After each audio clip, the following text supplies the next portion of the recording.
Lindsay Turner is the Adirondack Foundation's program director and heads up the foundation's Adirondack Birth to Three Alliance, an action group that brings together providers, agencies, and organizations that support early childhood initiatives across 5 counties in northern New York. Lindsay, nice to see you. Welcome. Thank you. Thanks for having me. As we just heard, these payments will help parents pay for childcare, but even with this money, many families are having a difficult time finding childcare. Why is that? Finding high quality childcare and affordable childcare is a challenge for families across the country and no different in our region. It may not be finding care, but accessing it or being able to afford it, or even finding childcare that fits within their work schedule. Different hours of the day that's not typical 8 to 5 or 9 to 4 care. It's a complicated issue, and there's a variety of reasons that we're in this childcare crisis. And it can have far-reaching impacts, as you just mentioned. If parents can't find affordable, reliable childcare, it impacts them. They may not be able to work. And it also impacts the children, because quality daycare is really critical to the development of a child. The science is clear that early childhood experiences, particularly those before the age of 3, deeply affect the development of the brain and the body, all impacting the future learning and health of that child. How has COVID made the childcare crisis even worse?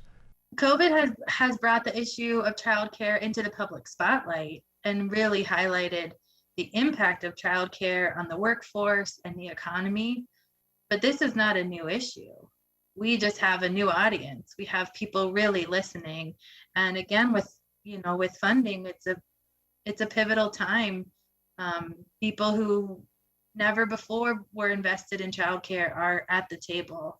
So COVID really highlighted issues, but also shared what has been happening for decades. And during COVID, so many of the daycare centers had to close.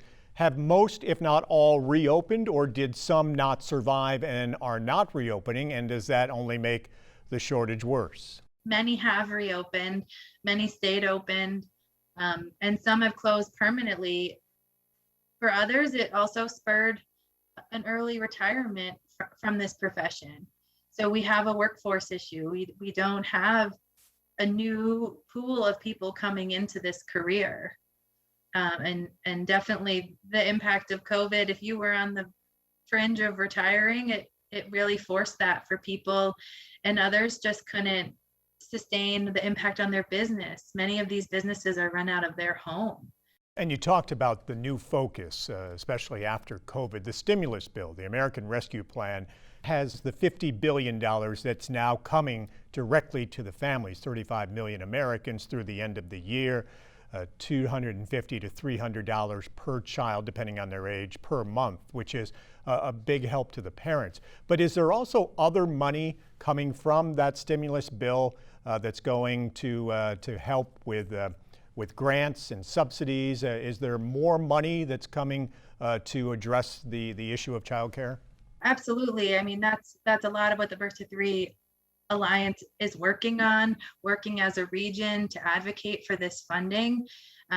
We're very hopeful that some of the stimulus money, which is going directly to counties, will be advocated to fund and repair these longstanding issues that lead to our childcare crisis. And Lindsay, we know for so many families, if they can't get the reliable, quality daycare full time, they have to piece together their care. They have to turn to neighbors and relatives, which in turn causes all kinds of problems for the parents. It disrupts their lives, it disrupts their work schedules. In the last year, we heard so much about the decline of parents, particularly women, in the workforce, because it's more affordable or practical for them to reduce hours, change jobs, or just put their careers on hold. We know that childcare availability and affordability has great impacts on parents' ability to work effectively and efficiently, but of course, it has a great impact on employers and businesses. And this is the domino effect that people often underestimate. Childcare providers are so integral not only to child development, but to parents and their abilities to show up to work, and therefore integral to employers and business communities. The child tax credit is a one-year thing, and it's done at the end of the year. Is the hope that Congress and the New York State Legislature will continue the funding, that this will continue on into future years like we're seeing this year? We're certainly hopeful. We've never seen this level of focus on childcare, and it's truly a historic opportunity to improve capacity and sustainability of the childcare business, strengthening the profession of childcare through salary and benefits. So there's a lot of opportunities and a lot of voices pushing this funding and advocacy to be long-term and sustainable.